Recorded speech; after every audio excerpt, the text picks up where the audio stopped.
Bloomberg Audio Studios. Podcasts, radio, news.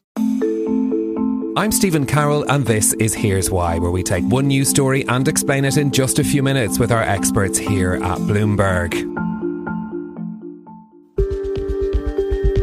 Europe outperformed the US this year, and especially when you look at the currency adjustment. And I think that's gone very under the radar. Despite the gains, the phenomenal gains we've had here in the US, we've actually seen a lot of outperformance, particularly in terms of EM. This year is a year where diversification has really worked. Yes. This US stock market has actually underperformed most other equity markets, including the UK. It's a function of rewiring how other countries are reacting to the policy changes emanating from the United States, and they're coming to fruition of a lot of structural reforms that have been happening in these countries over the last few years. This year, I think the number will speak for itself. If it's not just for pure performances, it's also for diversification, right? You don't want to put all your eggs in one basket. A year is a long time on markets. Strategist started 2025 predicting that European stocks would have another year in Wall Street's shadow. But fast forward 12 months, and even though we've seen the S&P 500 hitting repeated record highs, it's not even in the top 10 of the best performing global stock markets. And the MSCI index that tracks shares outside the US saw much bigger growth than the Wall Street benchmark. So here's why US stocks underperformed the world in 2025. Our senior market strategist, Michael Msika, joins me now for more. Michael, first of all, can you put in context for us what sort of year it's been globally for stock markets? The year has been pretty good for stock markets globally, but it's been an eventful year, and the US hasn't performed the way people were expecting it to, but it performed very well still. There's a lot of things that happened this year. We had the DeepSeek event in China, which was like a big hit to the US tech stocks. Then we had the tariff fears. So the reason why a lot of strategists and a lot of investors came into the year thinking this year wouldn't be like a great for stocks were the tariffs. And we've seen that the volatility that was induced by those tariffs was quite high. I mean, we had a decent drawdown in the first half of the year because of those. But the recovery was like even sharper than the drawdown itself. So we can see how markets and investors have adapted, and also corporates have adapted to this environment. In the end, the tariffs were not the dramatic event that a lot of people were anticipating. We had trade deals, and even if tariffs are staying in place for certain industries, companies have adapted. They have adapted with like price hikes, with some cost cutting. And so overall, the corporate earnings held on pretty well this year. Actually, as you say, a very good year for stock markets. But can you break down for us the regional disparities, as it were? US stocks did do very well, but everyone else just did better?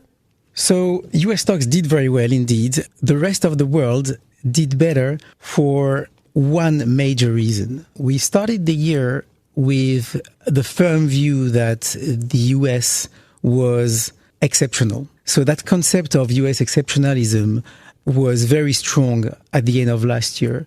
Everyone was pouring money into US stocks, into US market, into US bonds, into the US dollar in general. So the world was concentrating the assets into US assets. And that US exceptionalism has been challenged by the administration's policies, challenged because the rest of the world also took action. We had the European Central Bank cutting rates much faster than the Federal Reserve. We had that spending commitment from European countries, whether it's the European Union or from Germany. And we had innovation in China moving up the value chain, emerging markets raising out of the ashes this year.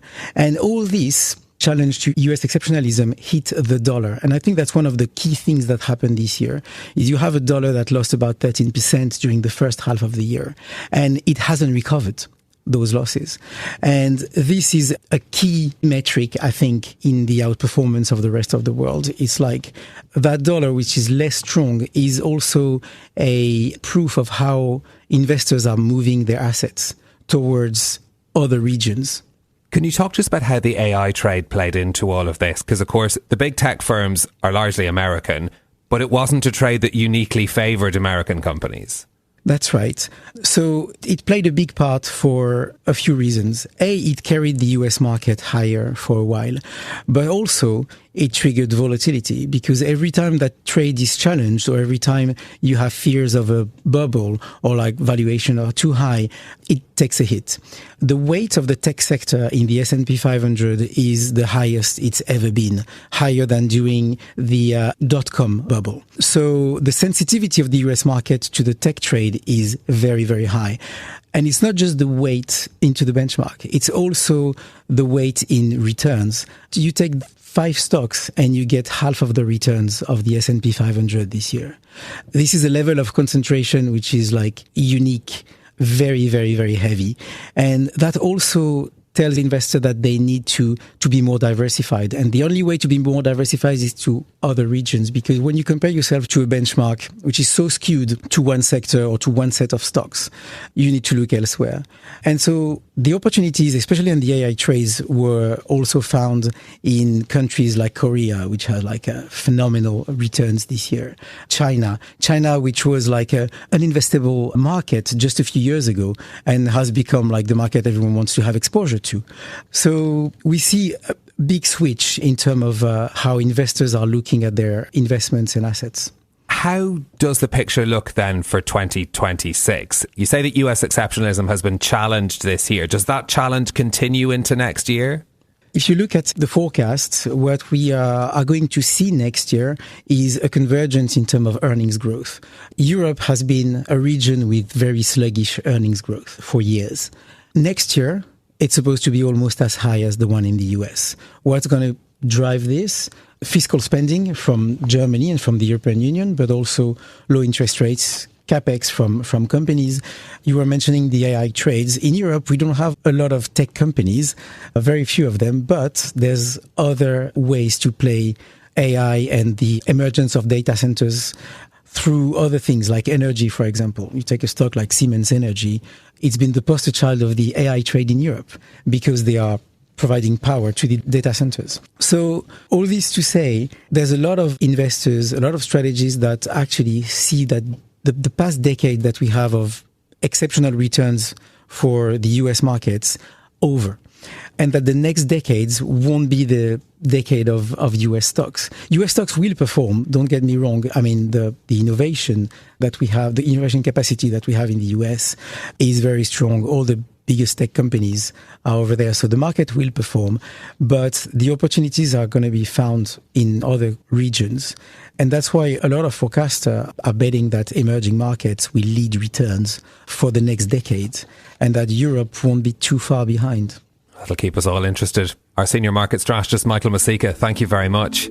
For more explanations like this from our team of 3,000 journalists and analysts around the world, go to bloomberg.com/explainers. I'm Stephen Carroll. This is Here's Why. I'll be back next week with more. Thanks for listening.